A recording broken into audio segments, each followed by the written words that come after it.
I'm going to tell you a story, and at the end of it, I'm going to ask you a question. If you answer in less than 10 seconds without hesitation, without feeling anything, you have something inside your head that most people don't have. And that can be a gift, or it can be a warning sign. Pay attention. It's late at night, you're alone in your apartment on the 6th floor, you can't sleep. So you get up, walk to the balcony, and look down at the street below. The city is silent, just a yellow streetlight flickering, and then you see it.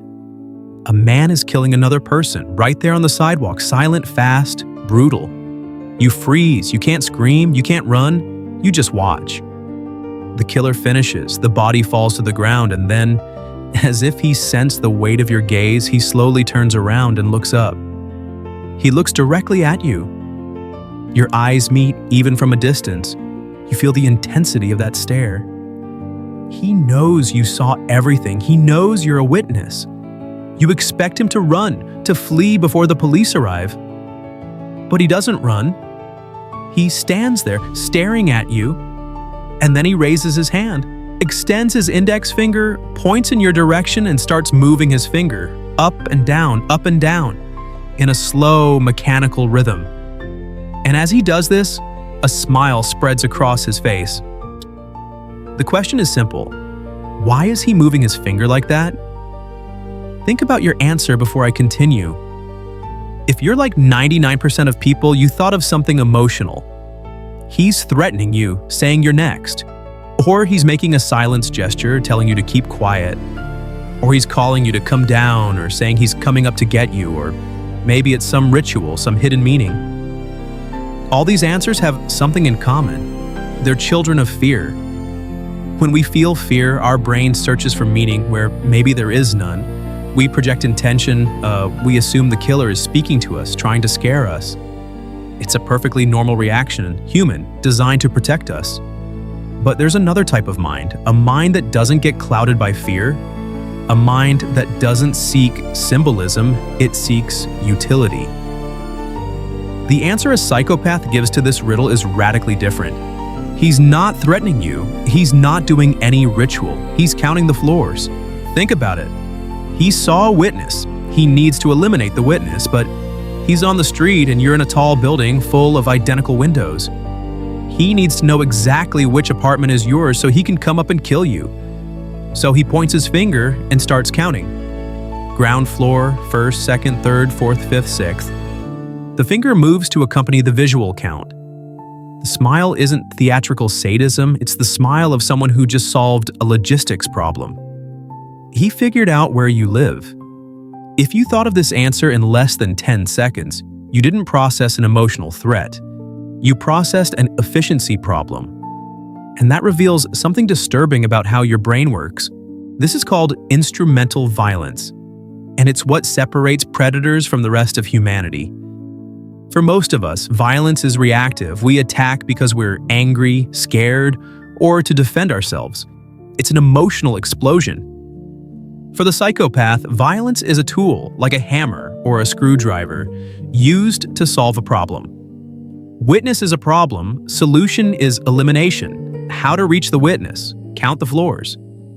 Straight line of reasoning, no emotional noise, no hatred, no rage, and most importantly, no fear. Just focus on the task. Now let's go to the second level, and this one is even more revealing. Same scenario, you on the balcony, killer down below. I just figured out your floor. The question now is different. What do you do in the next 30 seconds to survive? Think fast. Most people say call the police, lock the door, scream for help, run out of the apartment. Emotional responses, reactive, based on panic. But the mind operating in what we call tactical survival mode thinks differently. If you thought about how long it takes him to climb 6 floors, whether the building has a doorman or open entry, whether you have something in the apartment that can be used as a weapon, whether there's an alternative escape route through the fire stairs while he takes the elevator, whether you can create a distraction by throwing something out the window to make him think you went down. If you put together a plan in less than 10 seconds, you didn't panic. You calculated. Psychologist Martha Stout estimates that 1 in 25 people you know operates with this type of brain wiring. They're not in prisons, they're in boardrooms, in courtrooms, in hospitals, in relationships. They have what science calls cognitive empathy, or cold empathy. They understand perfectly what you're feeling, they know you're terrified, they read human emotions better than anyone, but they don't feel them. It's like having the instruction manual for human behavior, but not having the hardware to run the program. This gives them a terrifying tactical advantage. While you're paralyzed by panic trying to decipher the meaning of the finger, he's counting. While you're immersed in emotional chaos, he's operating with crystal clarity. This characteristic, coldness under pressure, is what allows predators to operate for years without getting caught. They don't panic when something goes wrong, they improvise, they adapt, they count the floors. But don't fool yourself thinking this only exists in horror movies. This same ability to focus on the task and ignore the emotional cost is found in elite surgeons, in fighter pilots, in hostage negotiators. The difference is intention. The surgeon uses coldness to save lives, the predator uses it to take them. But the mental mechanism, the ability to suspend emotion in favor of logic, is frighteningly similar. So, what does your answer reveal about you? If you thought of the emotional threat, you're normal, your brain works as it should. You feel fear and seek meaning that protects you. If you thought of counting floors, you have sharp analytical thinking. Maybe you consume a lot of crime fiction. Maybe you work in areas that require logic under pressure. But if you thought of counting floors and put together an escape plan in less than 10 seconds, and felt absolutely nothing while doing it, that's a different conversation. This video wasn't a diagnosis, it was a mirror. It shows how your brain processes information under stress, but it also serves as a warning.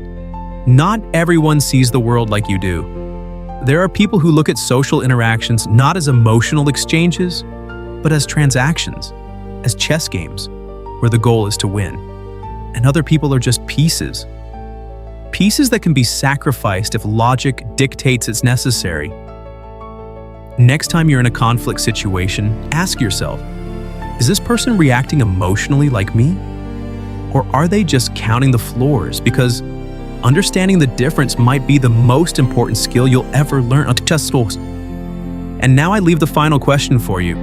When I described the man pointing his finger, what did you see? The monster threatening you, or the mathematician solving a problem? Your answer doesn't define who you are, but it reveals how your eyes see the darkness, see you in the next analysis of the mind.